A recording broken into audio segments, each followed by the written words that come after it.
ये पैसे निकालने के तरीके से लेकर के आपकी सोशल मीडिया प्रोफाइल, चाहे इंस्टाग्राम पे हो, आप यूट्यूब पे हो या फेसबुक पे हो, कहीं भी हो, सब कुछ इंपैक्ट होने वाला है। और मुझे पता है अभी भी बहुत सारे लोग पुराने रूल्स के भरोसे बैठे हुए होंगे, सब फंसेंगे। अगर ये अपडेट आपको नहीं पता तो बड़ी मुसीबत में फंसोगे भैया। और हाँ, ये जो वीडियो हम बात कर रहे हैं ना, ये पूरी तरीके से सीए यानी कि चार्टर्ड अकाउंटेंट वेरीफाइड है। दरअसल हुआ कि मैंने कुछ वीडियो देखे जिसमें कुछ इन्फॉर्मेशन मैंने गलत पाई, तो मैं ये कोशिश करता हूं कि मैं अगर कुछ भी लोगों को बता रहा हूं, कुछ भी, वो वेरीफाइड हो, वो सही हो। गलत चीजें मैं कोशिश करता हूं नहीं जानी चाहिए, थोड़ा देर हो जाए लेकिन सही चीज आए। तो सीए से हमने वेरीफाई कराया पहले, तब जाकर के आपको 8 बड़े चेंजेस इस वीडियो में बताने वाला हूं, एक एक करके डिटेल में। और एक छोटी सी गलती भी आपकी लाखों को नुकसान करवा सकती है। तो मेरी रिक्वेस्ट है भैया, सारे डिस्ट्रैक्शन हटा करके ये वीडियो पूरा एंड तक डिटेल में ध्यान से देखना, स्किप कतई मत करना। कुछ गड़बड़ हो गया तो पैसे का नुकसान हो जाएगा। तो असली खेल शुरू होता है भैया। अब खेल समझो हुआ क्या। पहला बड़ा बदलाव जो है, आपने देखा होगा कि एटीएम के बाहर ना क्यूआर कोड स्कैन करके यूपीआई से कैश निकालने का ऑप्शन होता है, और लोग कैश निकालते भी हैं। और हम सबको लगता है कि यार डिजिटल है, फ्री होगा, कोई चार्जेस थोड़ी लगेंगे इसमें, कार्ड वाली फ्री लिमिट तो काउंट हो ही जाएगी इसमें। अब इसमें एक बड़ा बदलाव हुआ है। वो क्या है? अच्छा, इसकी शुरुआत एचडीएफसी ने की है। एचडीएफसी ने कंफर्म किया कि अब यूपीआई बेस्ड कैश विड्रॉल भी आपकी मंथली फ्री लिमिट में काउंट होगा। अब समझाता हूं, बड़ा बदलाव हुआ है और ये होने वाला है, ध्यान से सुनिएगा। इसी में सबसे ज्यादा लोग फंसेंगे, क्योंकि इसलिए मैं कह रहा हूं ध्यान से सुनो। 2026 में ना आपका कैश फ्लो, मतलब जो भी आप बड़ा खर्चा होगा, उसकी बहुत टाइट रिपोर्टिंग होने वाली है। सीधे इनकम टैक्स डिपार्टमेंट के डैशबोर्ड पे दिखेगा आपका कोई भी बड़ा खर्चा। पैन कार्ड की इंपॉर्टेंस बढ़ती जा रही है। आपने गाड़ी खरीदी, पैन मांगा जाएगा आपसे। गाड़ी बेचोगे, वहां पैन की जरूरत लगेगी। महंगी घड़ी ले ली आपने, वहां भी पैन देना होगा। एक्सपेंसिव फर्नीचर खरीदा, वहां भी पैन लगेगा। मतलब कोई भी हाई वैल्यू ट्रांजेक्शन करोगे, तुरंत बैंक और मर्चेंट को रिपोर्ट करनी होगी। वो रिपोर्ट कैसे? आपके पैन के जरिए चली जाती है। इसीलिए हर जगह आपसे पैन मांगा जाएगा। और सुनो, कैश पेमेंट करना अब भूल जाओ, बहुत मुश्किल होने वाला है। अगर आप कैश में लेन देन करते हो तो मुसीबत आएगी कैश में लेन देन करने वालों को, क्योंकि हाई वैल्यू ट्रांजैक्शन की लिमिट जरा समझ लो, तब आपको समझ में आएगा। अगर पूरे साल में सेविंग अकाउंट में 10 लाख या उससे ज्यादा कैश डिपॉजिट किया या निकाला, तो इनकम टैक्स डिपार्टमेंट को रिपोर्ट चली जाएगी ऑटोमेटिक। 10 लाख की लिमिट लग गई। और हाँ, एक चीज समझ लेना, ये सिंगल ट्रांजैक्शन की लिमिट नहीं है, क्यूमुलेटिव है। मतलब एक एक करके 10 बार भी 1-1 लाख जमा किया तो भी आप रडार में आओगे। मतलब पूरे साल का 10 लाख होना चाहिए, चाहे 10 लाख एक बार में हो जाए या साल का मिला करके थोड़े थोड़े ट्रांजैक्शन करके 10 लाख हो जाए, रडार में आ जाओगे। रडार में कहने का मतलब नजर में आओगे आप इनकम टैक्स डिपार्टमेंट के। क्रेडिट कार्ड का बिल 1 लाख से ज्यादा है और कैश में भरा, तुरंत नजर में आ जाओगे। रियल एस्टेट में कैश देना लेना है भैया, तो खत्म हो गया वो। किसी एक इंसान ने एक दिन में 2 लाख से ज्यादा कैश लिया या दिया, पेनल्टी लगेगी 100%। मतलब 3 लाख लिया तो 3 लाख की एक्स्ट्रा पेनल्टी अलग से हो जाएगी। तो कैश को सरकार डिस्करेज कर रही है, कैश में लेन देन नहीं होनी चाहिए। डिजिटल में एनईएफटी ट्रांजेक्शन हो गया, आरटीजीएस हो गया, एक दिन में 10 लाख की ट्रांजेक्शन वो भी रिपोर्ट होगी। मतलब 2 चीज समझो, एक तो कैश लेन देन को डिस्करेज किया जा रहा है, और बड़े ट्रांजैक्शन अगर अकाउंट से भी हो रहे हैं तो उसकी रिपोर्टिंग इनकम टैक्स को जा रहा है, ताकि बड़े ट्रांजैक्शन भी नजर में आए।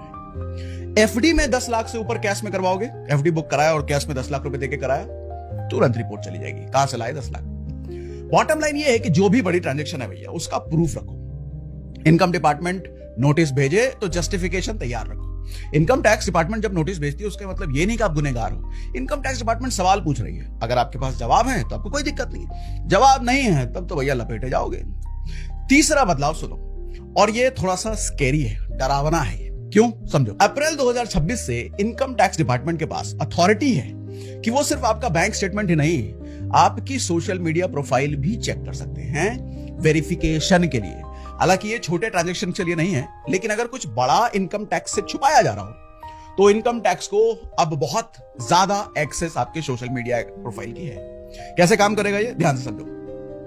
देखो, नए इनकम टैक्स एक्ट 2025 के मुताबिक, एक्ट 2025 ही है, लागू 26 से हुआ है। लोगों ने एक्ट 2026 का नाम लिया है, तो इसलिए मैंने करेक्ट कर दिया, एक्ट 2025 ही है। इस एक्ट के अकॉर्डिंग अथॉरिटीज के पास पावर है, मतलब सरकारी अथॉरिटीज के पास पावर है कि आपके डिजिटल फुटप्रिंट्स स्कैन किए जा सकते हैं सरकारी अथॉरिटीज के द्वारा। मान लो आपने आईटीआर भरा है 15 लाख रुपए का, 15 लाख रुपए का आपने आईटीआर भरा साल का, फिर इंस्टाग्राम पर 6 करोड़ की गाड़ी का फोटो डाल रहे हो, हर दूसरे तीसरे महीने इंटरनेशनल ट्रिप पर जा रहे हो, तो इनकम टैक्स डिपार्टमेंट आपके बैंक डेटा और सोशल मीडिया को मैच करेगा कि भैया ये कहां से कर रहा है, ये कैश में कभी पैसे दिखा रहा है, रील बना रहा है, घूमना फिरना गाड़ी दिखा रहा है और 15 लाख का आईटीआर बना है। तो बिना आपसे पूछे आपके सोशल मीडिया के बेस पे आपको आ जाएगी नोटिस। तो आज के बाद सोशल मीडिया पर कुछ डालो तो सावधानी जानो, आपका आईटीआर और सोशल मीडिया का डेटा मैच नहीं हुआ, नोटिस आएगा। सोर्स ऑफ वेल्थ एक्सप्लेन करो भैया, कहां से दिखाया जा रहा है। तो सर 2026 में आपकी सोशल मीडिया प्रोफाइल एसेंशियली आपका टैक्स डॉक्यूमेंट बन चुका है। तो सावधान रहना, कुछ भी फ्लेक्स करने से पहले एक सेकंड सोच लो, इनकम आईटीआर में उतना दिखाया है कि नहीं दिखाया है। नहीं दिखाया है तो वो फोटो हटा लो या डालो ही मत, नहीं तो लपेटे में आ जाओ। चलो एक अच्छी खबर भी बताता हूं, इतना डरा दिया, कुछ खुशी की बात भी बता देता हूं। 1 अप्रैल 2026 से आरबीआई ने जीरो बैलेंस अकाउंट, यानी इसको BSBD अकाउंट्स बोलते हैं, इनको काफी पावर दी है। पहले क्या होता था कि जीरो बैलेंस अकाउंट वालों को बैंक लो प्रायोरिटी पे रखते थे, कभी कोई सर्विस रेस्ट्रिक्ट कर दी, कभी मना कर दिया, कभी कल आना, लंच टाइम चल रहा है, मैं इनको ज्यादा वैल्यू नहीं दिया। अब नहीं होगा, अब जीरो बैलेंस अकाउंट होल्डर्स को सुविधाएं मिलेगी, अनलिमिटेड कैश डिपॉजिट मिलेगा, जितनी बार चाहो, कोई चार्ज नहीं लगेगा भैया, फ्री एटीएम कम डेबिट कार्ड मिलेगा, कोई एनुअल मेंटेनेंस चार्ज नहीं लगेगा, फ्री चेकबुक मिलेगा एक लिमिट तक की, फ्री डिजिटल पेमेंट आप कर सकते हो, यूपीआई करो, एनईएफटी करो, आरटीजीएस करो, इस पर कोई हिडन चार्जेस नहीं है।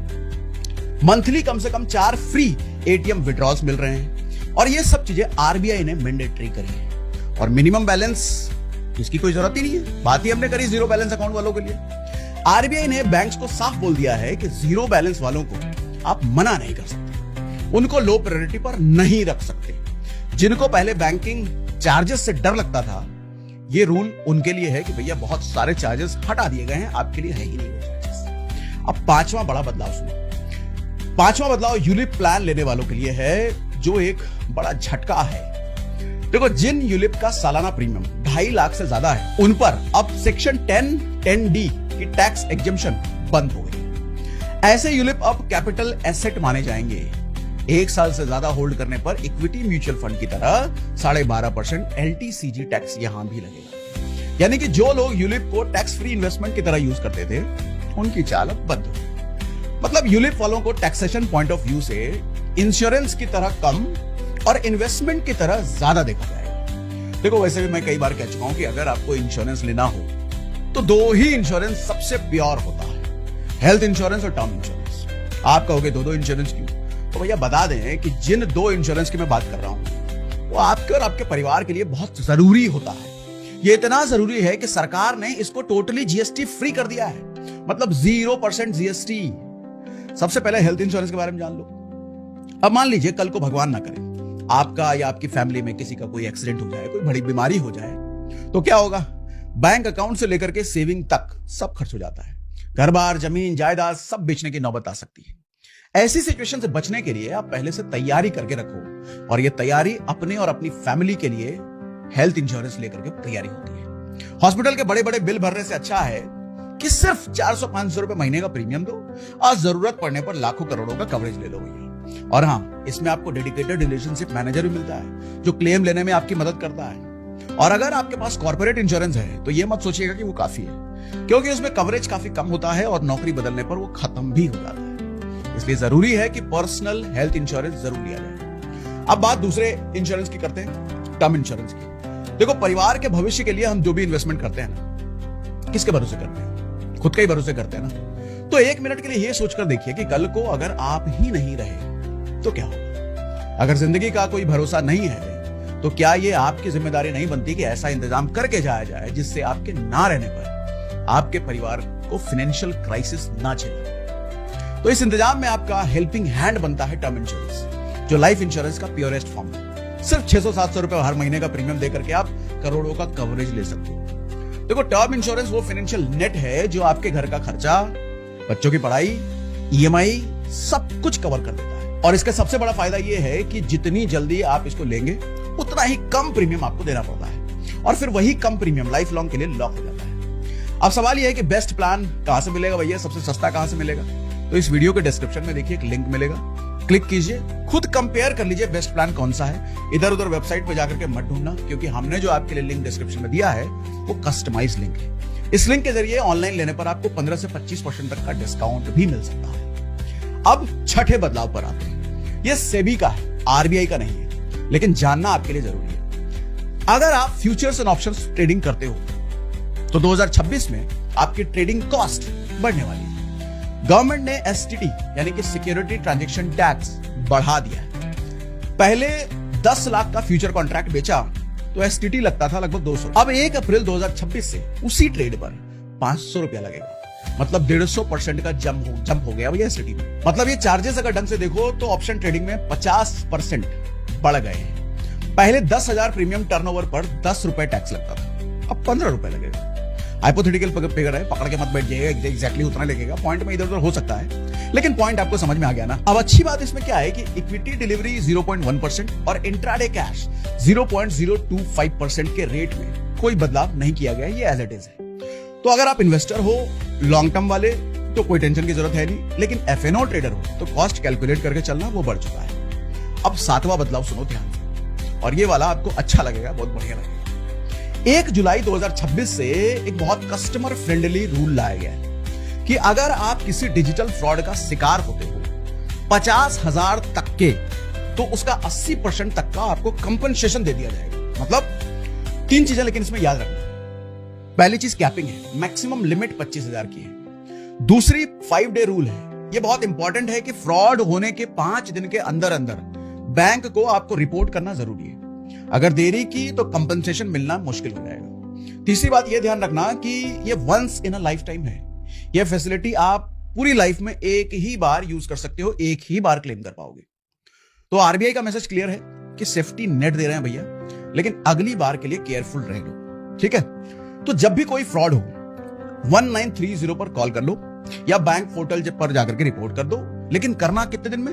5 दिन के अंदर अंदर कर लेना। ये नाटक नहीं चलेगा था हमको 10 दिन से पता ही नहीं था भैया, ना तो तुम्हारी गलती है। 5 दिन के अंदर कर लेना रिपोर्ट, तभी कुछ होगा। 8वां और आखिरी बदलाव सुनो। देखो हम सब ने देखा है ना कि रिकवरी एजेंट्स जो होते हैं दिन रात कभी भी फोन करेंगे, अब्यूसिव लैंग्वेज यूज करेंगे, गाली वाली भी दे देते हैं, रिलेटिव को कॉल करके बेइज्जती अलग करवाएंगे।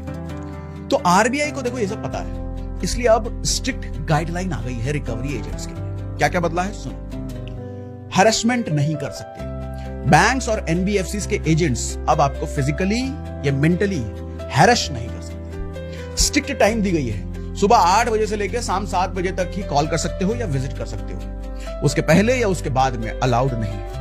प्राइवेसी भी रखी गई है, आपके रिलेटिव या दोस्तों को कॉल करके आपकी पूरी स्टोरी नहीं बता सकते हो।